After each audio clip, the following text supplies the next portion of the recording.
warahmatullahi wabarakatuh. Salam sejahtera ya buat kalian semua. Apa kabar kalian semua? Aku harap kalian sehat-sehat aja dan dalam keadaan yang bahagia, berlimpah dengan rezeki yang berkah, oke? Aku tuh gak sabar rasanya pingin cerita sama kalian tentang kisah-kisah baru yang aku dapat.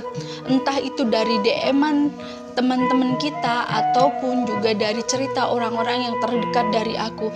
Yang pasti aku tuh bakalan selalu bawain cerita-cerita horor dengan versi aku yang gak bikin kalian ketakutan, tapi kalian juga masih ngerasain kehororannya tanpa kalian berlebihan dalam merasakan takut. Karena emang horor tuh nggak perlu ditakutin yang berlebihan, guys. Kita tuh cukup aja tahu dan memahami bahwa ada sisi lain, dunia lain dari dunia kita. Nggak perlu yang berlebihan, tapi cukup waspada. Buat cerita kali ini, aku tuh bakalan bawain sebuah cerita kuno dari seseorang yang nge-DM aku, dan dia berharap aku tuh nggak ngebocorin nama asli dia, juga tempat daerahnya, karena dia nggak mau nyinggung siapapun di daerahnya, orang-orang yang mengalami hal tersebut juga keluarganya. So, kita mulai aja cerita kali ini, guys. Jangan buang-buang waktu lagi. So, untuk kisah kali ini, aku dapat kisah ini dari seseorang yang ngirim DM ke aku dan minta untuk disamarkan namanya beserta juga semua yang ada di dalam cerita ini. Jadi untuk menghargai beliau dan menghormati keluarganya, warganya, dan dia juga, gimana kalau kita sebut aja yang ngirim DM ke aku ini adalah Kak Jana. Dan nanti semua tokoh-tokoh di dalam cerita ini pun akan aku samarkan. Jadi Kak Jana ini cerita kalau dia ini punya seorang nenek, dan neneknya ini dua bersaudara yang kesemuanya ini cewek. Dan si neneknya si Kak Jana ini punya adik yang namanya Nilam, dan Nilam inilah yang akan kita ceritakan di cerita kisah kali ini. Karena nasib tragis yang dialami oleh si Nilam, dan hal itu pula yang bikin aku tertarik dan pingin banget nyeritain kisah ini ke kalian. Nilam ini katanya sosok gadis yang periang, cantik, baik, ramah, dan gampang banget bergaul.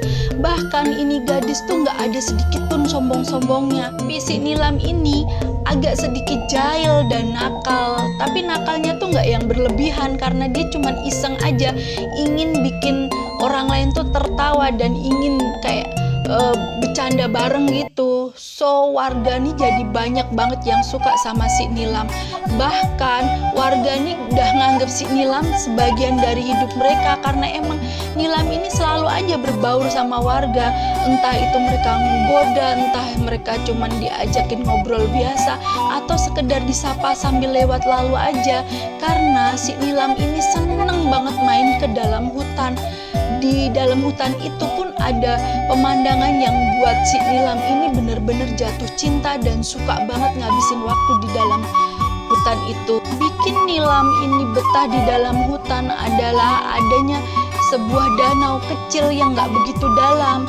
Terus di samping danau itu tuh ada air terjun, kolam kecil, dan aliran sungai gitu. Bener-bener indah buat si Nilam. Dan Nilam ini bener-bener suka banget ngabisin waktu di danau itu. Entah itu dia main air, berenang, atau bahkan dia cuman nyanyi-nyanyi kosong aja. Dan gak jarang juga si Nilam ini harus sampai dijemput sama keluarganya, karena saking betahnya dia di dalam danau itu. Dan alhasil orang tuanya si Nilam ini punya inisiatif untuk bikinin gubuk kecil biar si Nilam ini nggak kedinginan. Kalau lelah bisa istirahat di gubuk itu. Dan mereka pun mulai merancang untuk membuat sebuah gubuk di samping danau kecil tempat bermainnya si Nilam ini. Karena adanya si gubuk ini, si Nilam ini makin betah aja tuh di danau. Sampai-sampai kadang dia tuh minta izin sama orang tuanya untuk nginep di dalam gubuk ini. Dan karena orang tuanya merasa selama ini aman-aman aja, si Nilam pun bisa jaga diri. Lagipun kan ada gubuk yang bisa melindungi si Nilam. orang tuanya nih ngizinin aja waktu si Nilam minta izin, dan alhasil si Nilam ini pun nginep di gubuk itu. Meskipun si Nilam suka banget nih nginep di gubuk ini, walaupun nggak lama sih, cuman kayak yang semalam atau 2 malam, tapi si Nilam nggak pernah ngalamin hal-hal buruk, apalagi hal-hal yang bikin dia ini celaka. Dan karena itu juga orang tuanya ini selalu aja membiarkannya. Hanya kadang-kadang si orang tua ini kayak nengokin ke gubuk itu, apa si Nilam baik-baik aja atau kenapa, mereka ingin memastiin gitu loh. Dan alhasil Nilam baik-baik aja dan gak pernah mengalami apapun. Suatu hari si Nilam ini lagi menikmati waktu di danau itu. Dia ini kayak main air, berenang, dan menikmati suasana yang benar-benar indah di danau itu. Tiba-tiba waktu dia lagi nikmatin renangnya, dia ini dikejutin dengan suara tembakan dan disusul dengan suara gonggongan anjing yang terdengar lebih dari satu. Dan hal itu bikin si Nilam ini panik dan ketakutan. Bahkan dia sempat kayak ngejerit gitu sampai ngagetin beberapa warga yang lagi nyari kayu bakar di hutan di sekitaran danau tersebut. Dan warga ini pun bergegas untuk mendekatin si Nilam dan memastikan ada apa dengan Nilam. Dan saat warga melihat keadaan Nilam, bersamaan dengan itu gerombolan anjing ini pun udah ada di tepi danau di mana si Nilam lagi ada di dalam danaunya.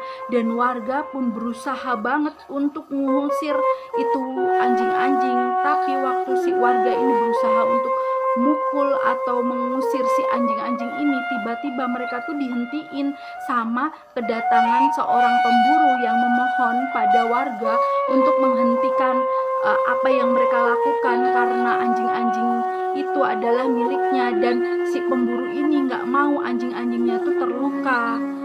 Dan melihat si pemburu itu, warga pun jadi kayak kesel, marah sama pemburu itu dan menyalahkan si pemburu itu. Ada beberapa orang yang berusaha untuk menolong Nilam untuk keluar dari dalam danau dan membuatnya aman masuk ke dalam gubuknya. Dan ada juga beberapa warga yang berusaha memarahi si pemburu itu sambil kayak ngusir si pemburu itu. Dan pemburu itu pun gak mau terjadi hal yang buruk, makanya dia meminta maaf lalu dia pergi meninggalkan danau tersebut. Dan saat si pemburu ini udah pergi, warga ini pun mulai memastikan bahwa si pemburu itu udah jauh dari danau itu. Dan mereka menyusul ke dalam gubuk di mana si Nilam lagi ditenangin oleh beberapa ibu-ibu warga sekitar yang kebetulan lagi pada nyari buah atau kayu bakar. Saat itu tuh Nilam bener-bener kayak ketakutan sampai dia tuh nangis. Dan warga ini ngerasa kayak iba banget sama si Nilam. Mereka tuh gak tega dengan keadaan Nilam dan mereka pun mengantarkan Nilam pulang ke rumahnya. Karena kejadian itu si Nilam ini jadi parno dong untuk pergi ke danau lagi. Dia jadi kayak trauma, dia takut kalau sampai dia ngalamin hal buruk kemarin lagi. Makanya si Nilam ini menahan diri untuk tetap ada di rumah dan gak mau pergi ke danau itu. Walaupun sebenarnya si Nilam ini pingin banget pergi ke danau karena emang danau itulah tempat favoritnya dia. Dia ini bener-bener kangen renang di danau itu, menghabiskan waktu di danau itu dan menikmati waktu istirahatnya di dalam gubuknya. Tapi dia bener-bener berusaha untuk menghindari hal itu dulu karena dia masih ngerasain trauma dan takut. Karena hal itu juga keluarganya si Nilam ini jadi kayak kasihan sama Nilam karena keceriaannya si Nilam ini bener-bener hilang. Si Nilam berubah jadi cewek yang diem, tenang, dan selalu mengurung diri di dalam kamarnya. Karena itulah si kakaknya Nilam, nenek dari Kak Jana, berusaha banget ngebujuk si Nilam dan menghibur si Nilam gitu. Dia tuh kayak nemenin main si Nilam, kayak bercerita. Bahkan kadang-kadang si neneknya Kak Jana ini kayak ngegodain si Nilam dengan guyonan atau candaan-candaan yang garing menurut si Nilam, karena si Nilam cuman natap sinis sama kakaknya karena dia nggak ngerasa lucu dan nggak tertawa, dan hal itu yang bikin si kakaknya Nilam ini jadi keki dong. Tapi si kakaknya Nilam ini nggak putus asa dengan ekspresi adiknya. Dia terus aja nyoba ngeganggu dan ngehibur adiknya sampai si adiknya ini mau diajak main keluar dari kamarnya oleh si kakaknya, dan alhasil keduanya pun pergi keliling kampung kayak gitu, jalan-jalan sambil cerita-cerita hal konyol. Dan disitulah perlahan si Nilam ini mulai kayak yang kembali cerewetnya, kali ke kebiasaan dia usil, dan bahkan dia juga sempat kayak nyapa beberapa warga, dan hal itu tuh dilakuin sama si kakaknya Nilam beberapa kali sampai si Nilam ini bener-bener happy lagi, bener-bener mau jalan tanpa kakaknya. Dan dari situlah si Nilam mulai pergi ke danau lagi. Tapi si Nilam ini kayak yang orang nggak nyaman gitu, kadang-kadang dia celingukan, dan dia juga kayak orang yang nggak tenang gitu, selalu kayak was-was, selalu ngelihat kesana kesini. Tapi Nilam udah mau kembali main ke danau itu.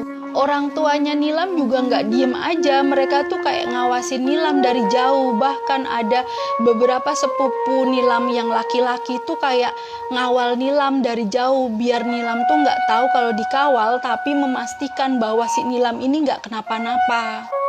Dan hal itu pun berjalan sampai beberapa bulan gitu, dan alhasil keluarganya, sepupunya, warga juga udah yakin kalau si Nilam ini udah nggak akan ngalamin hal-hal buruk lagi. Sepupunya yang selalu ngikutin Nilam diam-diam ini akhirnya udah nggak ngikutin lagi, karena mereka yakin Nilam ini udah kan baik-baik aja, karena Nilam juga terlihat kayak udah happy kembali, udah kayak ceria lagi, udah nggak kayak waktu ketakutan itu.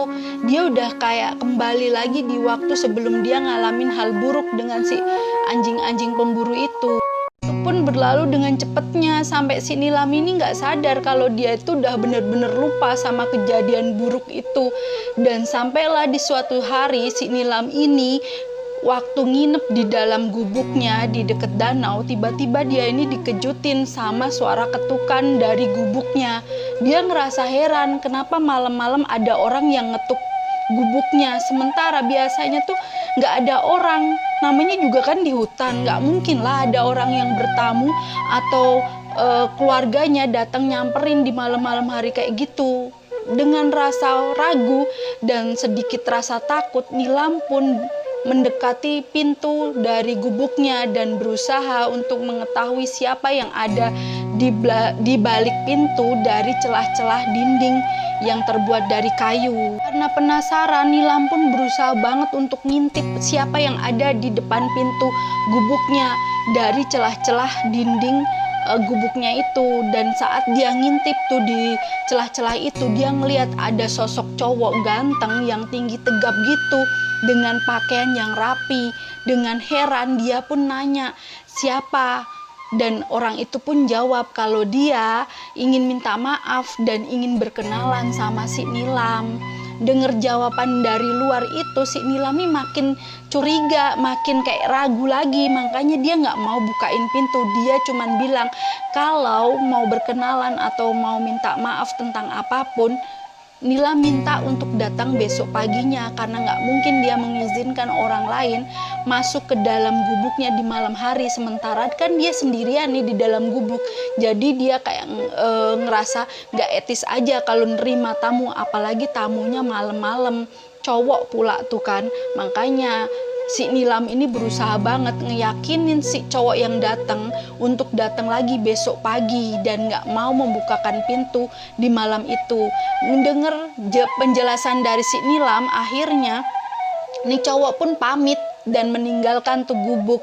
Dan Nilam ini tetap kayak ngintip dan memperhatikan langkah dari si cowok itu, dan dia pun memastikan bahwa si cowok itu benar-benar menjauhi dari gubuknya si Nilam ini. Dan Nilam pun akhirnya kembali ke tempat tidurnya di dalam gubuk itu. Si Nilam ini rebahan nih di atas kasurnya, dia nih kayak berpikir keras sebenarnya siapa tuh cowok dan ngapain, kenapa dia bisa tahu kalau di dalam gubuknya itu ada si Nilam.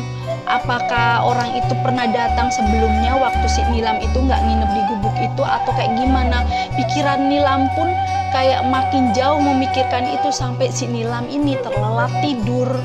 Pas keesokan harinya si Nilam ini kebangun. Dia bangun pas pagi-pagi gitu, kayak mentari tuh udah mulai kayak nyinarin dedaunan, kayak embun-embun tuh udah mulai kering gitu. Dan akhirnya si Nilam ini memutuskan untuk santai dulu di depan gubuknya sambil kayak dia mikirin lagi tentang kejadian semalam. Dan dia berpikir kayak apa mungkin nih cowok itu sengaja ngikutin si Nilam. Tapi pas dia lagi mikir nih, tiba-tiba dia dikejutin dengan sapaan dari suara seorang cowok yang terdengar sangat berat. Terus pas si Nilam ini noleh ke cowok itu, dia bener-bener kaget.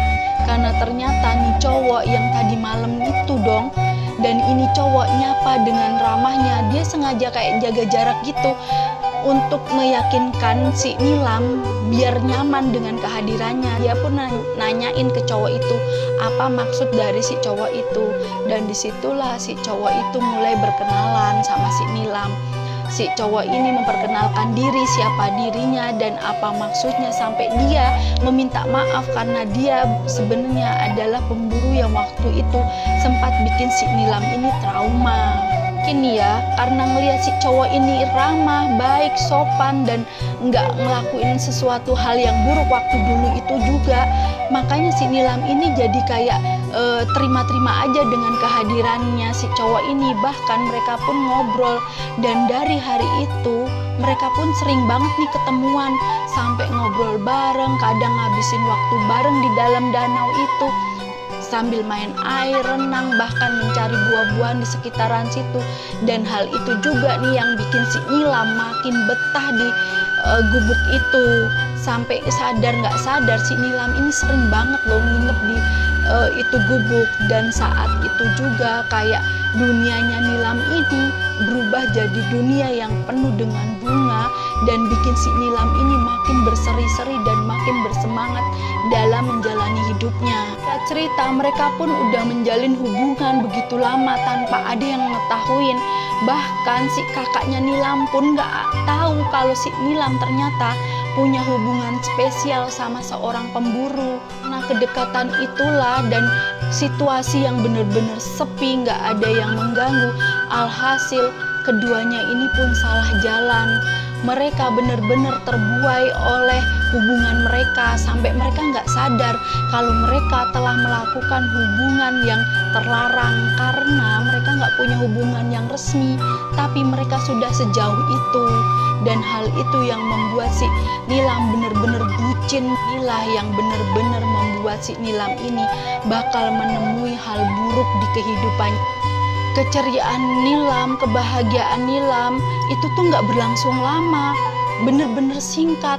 Dari dia berkenalan sampainya dia berubah sikap, bener-bener berubah total, itu tuh nggak lebih dari 2 bulan. Dan hal itu bener-bener merubah kehidupan dari si Nilam. Nilam yang tadinya sudah bahagia lagi, udah happy lagi, udah bisa menikmati hidup lagi, bisa ceria lagi. Sekarang setelah ketemu sama cowok itu dan berhubungan dengan si cowok itu selama 2 bulan, dia akhirnya menjadi orang yang benar-benar tertutup, sedih, dan selalu aja nangis di dalam kamarnya. Karena perubahan yang drastis ini, keluarga Nilam ini jadi khawatir lagi. Mereka pun kayak bertanya-tanya, sebenarnya Nilam ngalamin apa lagi kok sampai bisa sesedih itu, bisa semurung itu. Bahkan si Nilam ini nggak membiarkan siapapun untuk masuk ke dalam kamarnya, termasuk si kakaknya. Dia benar-benar mengunci diri di dalam kamarnya dan nggak pernah mau keluar dari kamarnya walaupun dia disuruh keluar untuk makan. Itulah keluarganya mencari tahu ada apa dengan si Nilam ini. Mereka mencari tahu di dalam gubuk, tapi tetap aja keluarganya Nilam ini nggak nemuin jawaban karena emang nggak ada apapun yang bisa dijadiin bukti atau nggak ada siapapun yang tahu tentang apa yang dialami oleh si Nilam. Tapi yang jelas si Nilam mulai benar-benar berubah. dan dia menjadi seorang cewek yang benar-benar tertutup. Sampailah di suatu pagi kakaknya si Nilam ini dibikin shock saat dia ngelihat kamar adiknya tuh udah kebuka pintunya, tapi si adiknya tuh nggak ada di dalam kamar.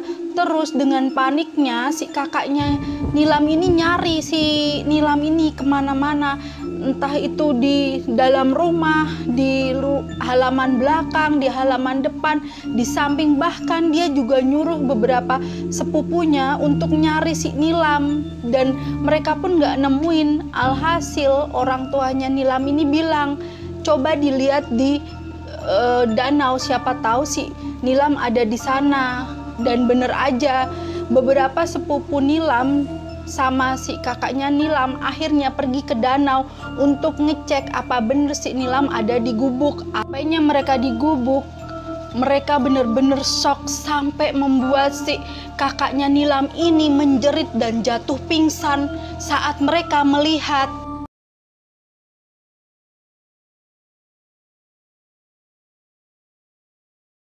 Don't I know